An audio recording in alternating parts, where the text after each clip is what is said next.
Right, here we go. Back again. Back again. Alright. And today I've got, a bit of a mixed bag as always. We've got asteroids, microchips, lockdown updates, and even the Rothschilds, who are never far away, of course. And well, let's get straight into it. 6 hours ago, New York Times. This NASA mission may cause an artificial meteor shower. Wow! And it could happen in September 2022. Would you believe it? Right?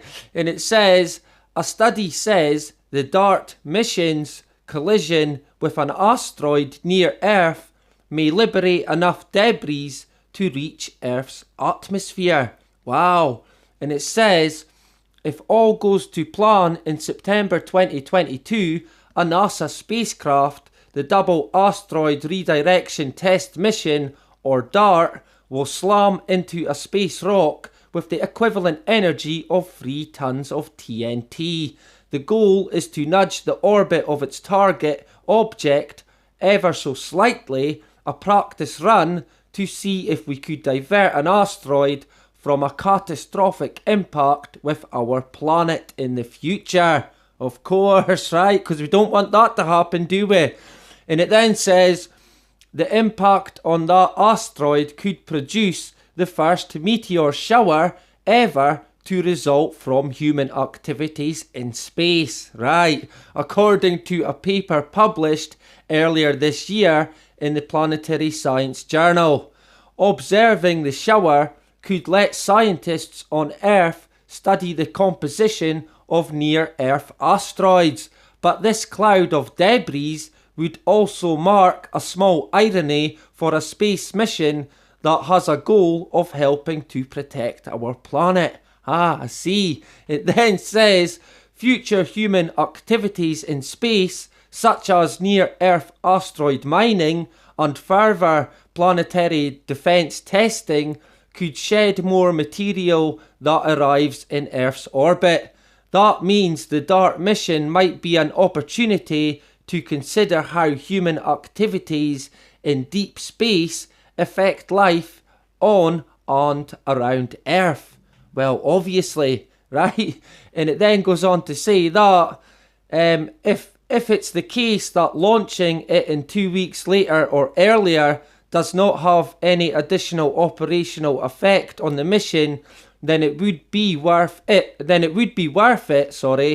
set the precedent, right? Said Dr. Boyle, and then says Dr. Slater, however, says the timing of the impact is dedicated by orbital dynamics and communication with Earth, and the planned impact date also allows for optimal viewing by ground-based observatories, so it would be feasible to reschedule it.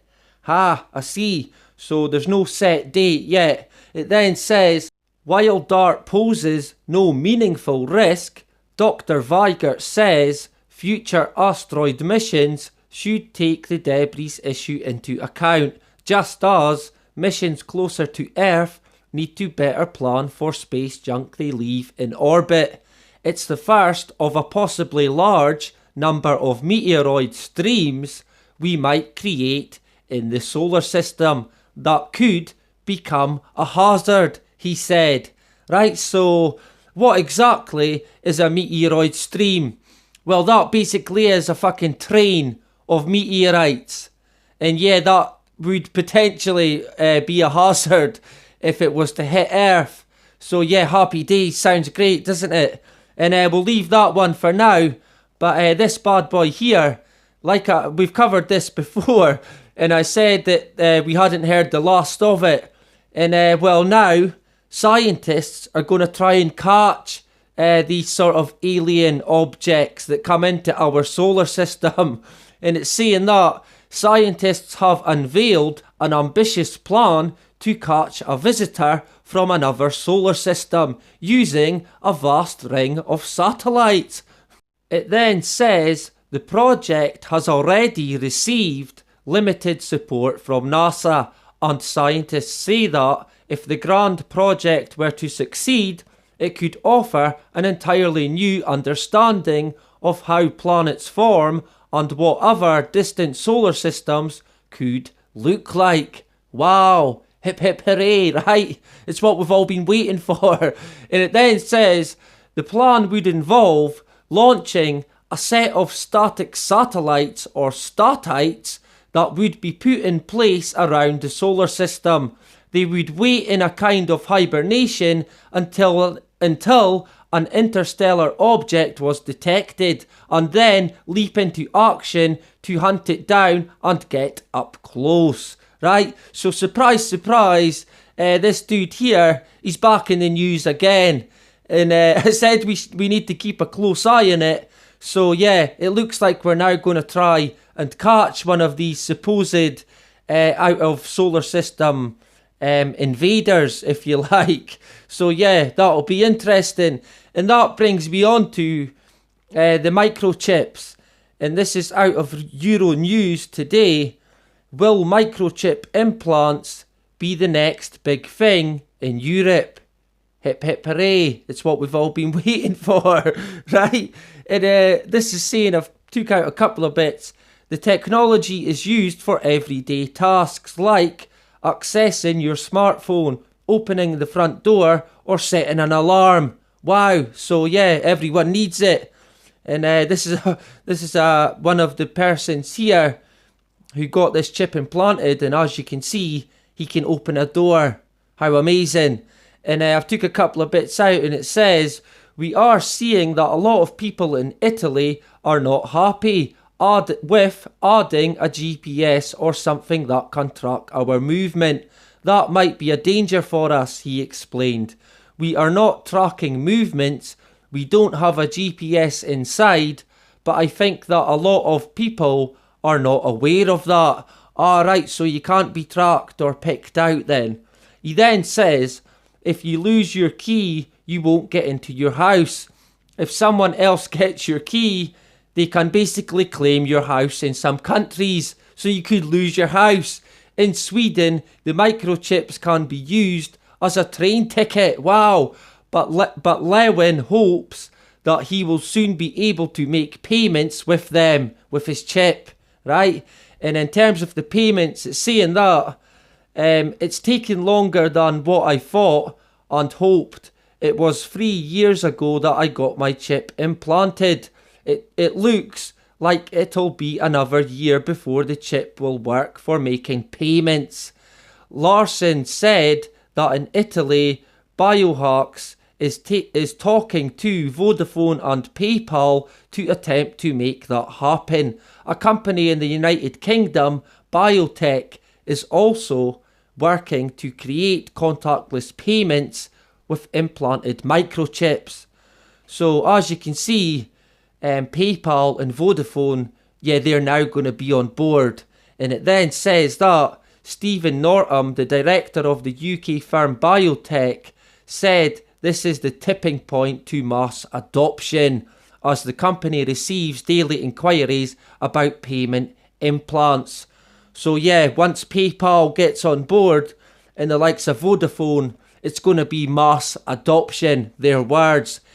It then says, in theory, it could be used in a way that it makes you stand out in a crowd as a means to single you out as an individual in a group. If you're the only one wearing a biochip and everyone else is not wearing them, he added. So they probably could track you then, or at least find you, that's for sure. It then says, it could also get into more complicated data privacy issues. If future versions of these chips track your health or other information. So now we're getting somewhere. We're only really at the first stage of what these chips are going to entail. This is just the beginning, really. And that's pointed out by somebody called Ejik. And I think it's probably more like Egypt. That's probably more suited to him. And this is the chip here, seemingly. And as you can see, it's next to a grain of rice. And it's actually bigger. It's about twice the size of a grain of rice. So, yeah, it is bigger. But this is the actual chip. And it's tiny. It's like thinner than a hair. And as you can see there, that is a lot smaller than a grain of rice. And I've seen people say it before. These chips could be everywhere. We could all have them in us without even knowing. They're that small. They could easily be put into the food chain in a certain way without us even knowing. And yeah, who knows? Who would know? And that brings me on to the lockdown stuff. A couple of updates. And this is from the UK. Police have no powers to enforce social distancing. Oh dear. So yeah, that'll be a problem for the sheep who'll be calling out for these. Well, you already see them. I'm sure you've came across them in your local areas. And they scream at people if they're not keeping their distance and so forth. Well, they'll be seeing that as a problem, but I'm sure there'll be a solution. That's for sure. What that will entail, I don't really know, but it won't be fucking good. And in terms of the tracing app, they're saying today that the NHS coronavirus tracing app will be rolling out in mid-May. Hip hip hooray! Across England, Health Secretary Matt Hancock has said. So there you go, it's coming, like we said, of course. And in terms of the UK's economy, well, it's bad news. And it shrunk by 2% just today. And also in the BBC News, the Chancellor came out just today, I believe. And he said, well, he's warned of significant recession. So a big bad recession then. And in the Daily Mail's words, UK faces recession to end all recessions. So it ain't sounding good at all, I'm afraid. But it's not only the UK, it's right across Europe as well. This is from BBC News 1 week ago. Coronavirus EU facing deep and uneven recession. And they're not alone because the United States, this is from Reuters. Fed Chair Powell warns of prolonged US recession after coronavirus. Yep, it's coming.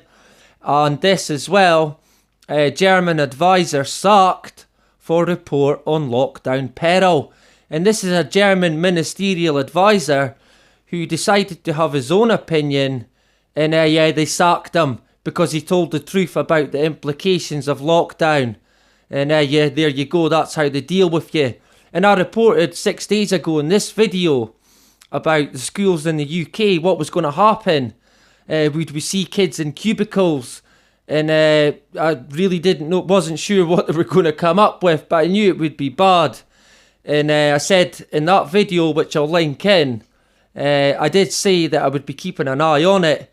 And I seen this today. This is coming out of England.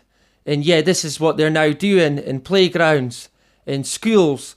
And it's actually heartbreaking, really, when you think about it. And 2 of my kids especially, I will be now looking at homeschooling. And I feel it's the only option now, really. Like I said before, I mean, it has to be now. So I will be looking into it. And I did see this in terms of the recession. Back in recession, Greece puts faith in digital overhaul. Wow. Now, when I seen this, I thought, oh, well, I'm surprised it's not Estonia, because it's usually them that come up with these new ways. And when I started reading the article, it said, our campus is Estonia. Wow, what a surprise. Where you can do all but 3 things online. Get married, get divorced and buy a house, he said. We're hoping that we can reach a similar digital equilibrium by adding and integrating more services one after another in the coming months. So there you go. I didn't have to look far to see Estonia, because Estonia, of course, is owned lock, stock and barrel by the Rothschilds. And here you go, 1 day ago, Estonia passes Hawaii law. So yeah, 5G is going to be rolled out there big time. It probably already is. And 2 weeks ago in Forbes, lessons for the world on how Estonia's digital state is coping with coronavirus. So yeah, let's all look at Estonia and do what Estonia is doing. And like I said, Estonia is owned lock, stock and barrel by this guy. And yeah, he's as evil as they come. And I don't think I really need to go into any sort of explanation when it comes to this guy and his family. They really are bad news. And I know that they own the Estonian bank. So yeah, and they are well involved in terms of Greece as well. So it's actually no surprise that they also get mentioned. But yeah, them countries, they're basically guinea pigs for people like the Rothschilds, who own them, of course, because they would have bailed them out in the past. That's how they get you in their pocket. And we'll get back to them another time. But our friend Elon, he's also been in the news. Again, what a surprise. Breaking virus lockdown rules, suing officials, threatening staff, raging on Twitter. Just another Elon Musk things, right? So yeah, it's just another day in Elon Musk's life. And I did see that Donald Trump kind of supported what he says.